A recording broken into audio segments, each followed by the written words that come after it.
자, 오늘도 자주 나오는 질문 몇 가지만 정리해 보겠습니다. 회생이나 파산을 하면 해외에 출국을 못합니까? 이렇게 물어보시는데 가능합니다. 사람에 따라서는 해외에서 출장 가고 업무하고 해외와 관련된 사업을 해야 되는 사람들이 있잖아요. 출입국 내용을 살펴보는 이유는 해외에 가지 말란 뜻이 아니고 이게 업무차 간 건지 꼭 필요해서 갔는지 아니면 잦은 해외 여행으로 자기의 재산을 탕진하고 과소비한 게 아닌지 이걸 확인하려는 거죠. 과소비가 있다면 청산가치에 반영해서 변제금을 더 납부하라고 페널티를 줘야 되니까. 두 번째 질문은 사용처 소명을 내가 얼마 이상 쓴 거를 소명해야 됩니까? 물어보시는데 요거는 사건마다 좀 다릅니다. 30만 원 이상 소명하라 할 때도 있고 50만 원 이상 쓴 거 소명하라 할 때도 있고 100만 원 이상 쓴 거 소명하라 할 때도 있죠. 아무튼 청산가치 이상 변제를 해야 되는데 이렇게 사용 금액을 확인해 보고 사치나 탕진한 게 3,600만 원이 발견되면 3,600 이상 변제를 해야 되잖아요. 3,600 나누기 36개월 하면 월 100만 원 이상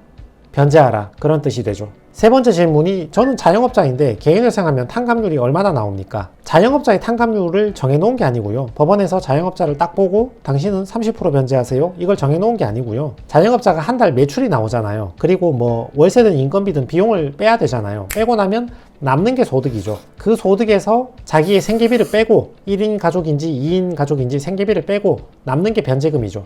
그 변제금을 36번 내면 총 변제금이 결정되는 거죠. 그 결과 탕감률이 정해지는 겁니다. 처음부터 탕감률을 딱 정해놓고 월 얼마 변제하라 이게 아니라 이런 공식으로 계산해 본 결과 총 변제금이 3,600만 원이다. 근데 채무가 1억이니까 대략 36% 변제하는구나, 이렇게 알 수 있는 거죠. 네 번째 질문이요. 재판 얼마나 걸리나? 여러분이 상담을 하시고 신청을 하신단 말이죠. 그리고 신청하고 개시결정 받을 때까지가 3, 4개월 정도 걸리고 이 개시결정부터 인가결정까지가 2, 3달 정도 걸린단 말이죠. 그래서 다 합치면 6, 7개월 정도 보시면 되는데 근데 문제는 재판부마다 차이가 매우 큽니다.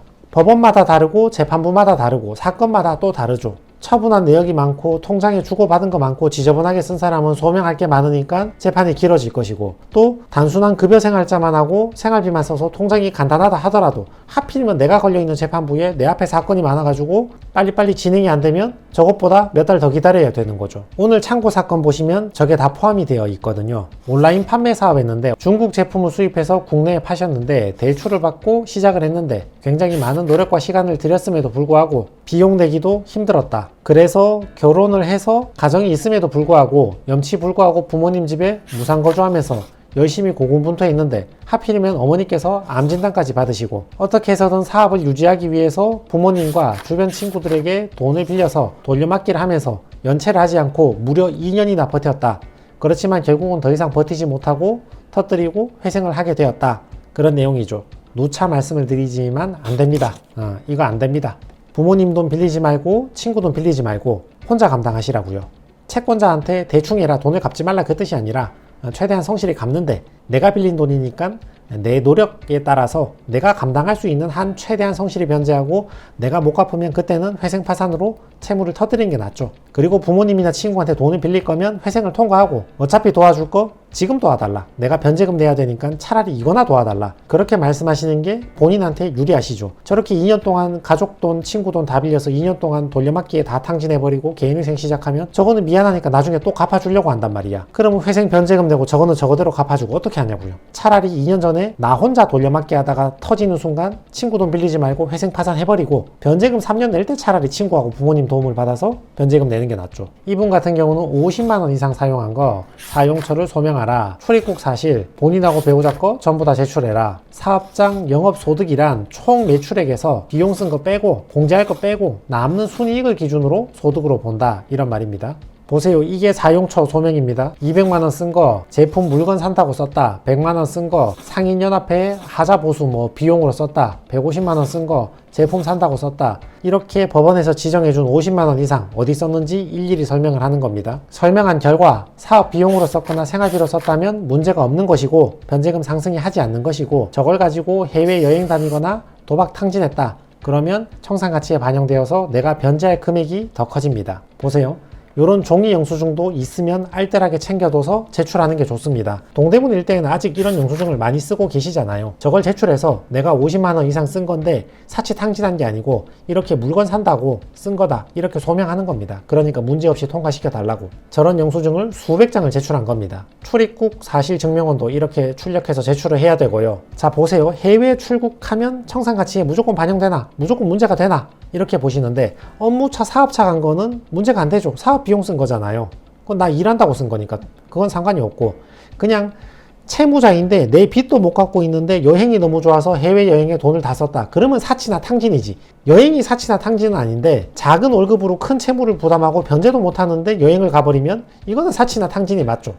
이런 경우는 청산가치에 반영돼서 변제금이 올라갈 수 있고, 근데 그렇게 쓴 돈도 소액이라면 그러면 큰 문제 없죠. 여행 갔는데 경비를 조금만 썼다거나 또는 가족 따라가면 가족이 돈을 다 쓰고 내가 안 쓰는 경우가 많이 있잖아요. 그럴 때는 계좌 내역이나 카드 내역 어디를 봐도 나는 돈 쓴 게 없으니까 그럴 땐 문제 안 되고, 한 번 여행 가면 많이 쓰는데 여러 번 반복해서 가는데 내 채무 발생의 대부분이 여행 경비다. 이러면 청산가치에 반영이 많이 돼서 변제금이 많이 올라가겠죠. 요건 위챗을 캡처한 건데 중국에 있는 거래처나 그 따이공이라고 하죠. 왔다 갔다 하는 보따리상들, 요런 사람들하고 할 때는 카톡보다 위챗을 많이 쓰잖아요. 요런 것들도 내가 사업상 경비로 썼다는 걸 증명하기 위해서 캡처해서 제출하면 법원에서 인정을 잘 해줍니다. 쿠팡 파트너니까 한 달에 얼마 매출이 나왔는지 자료가 다 있잖아요. 이것도 제출을 하는 것이고요. 내가 자영업자인데 개인 사업하는데 한 달에 매출이 1000만 원이다. 그럼 나는 얼마나 탕감해 주냐? 여기 보세요. 내가 매출이 1000만 원인데 1인 생계비 135만 원 빼고 한 달에 865만 원 갚아라 이 뜻이 아니고요. 내 매출이 1000만 원이면 월세 빼고 물건 사오는 사입비 빼고 인건비 빼고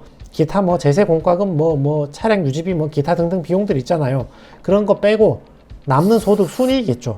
그게 200만 원이라면 요게 나의 소득이 되는 거죠. 그래서 200만 원에서 1인 생계비 135만 원 빼면 65만 원 되니까 요걸 변제금으로 낸다, 그런 뜻입니다. 다만 말로만 내가 매출 있다, 내가 사업한다, 내가 돈 벌고 있다 이런 거 안 되고요. 말로만 내가 월세 냈다, 인건비 줬다 이런 거는 소용없고요. 방금 봤듯이 증거를 내야죠. 매출 내역이 있으면 쿠팡 파트너든 배민 파트너든 간에 그 PC나 그 모바일로 들어가면 내 실적 내역이 있잖아요. 그거 방금 봤던 것처럼 이런 실적 내역을 제출을 하든지, 그리고 지출 내역도 경비로 빼달라고 최대한 많이 주장을 해야 되잖아요. 아까 봤던 이런 영수증, 이런 위챗 거래 내역 이런 것들을 제출해서 사업 경비로 전부 다 썼다, 물건 사오는데 돈 다 썼다, 순이익이 낮으니까 변제금 낮춰달라, 그 주장을 해야 되는 거죠. 그래서 이분은 장사해서 한 달에 순이익이 178만 원이다, 요거밖에 못 번다 하고 인정을 받고 저런 자료들을 잘 제출했으니까 소득이 낮게 잘 통과된 거죠. 그 당시 1인 생계비 125만 원 빼고 한 달에 53만 원 36회 변제해서 1800만 원 정도 변제하고 나머지는 탕감받게 됐죠. 그게 자기 채무의 17% 변제하고 83%는 탕감받게 되는 겁니다.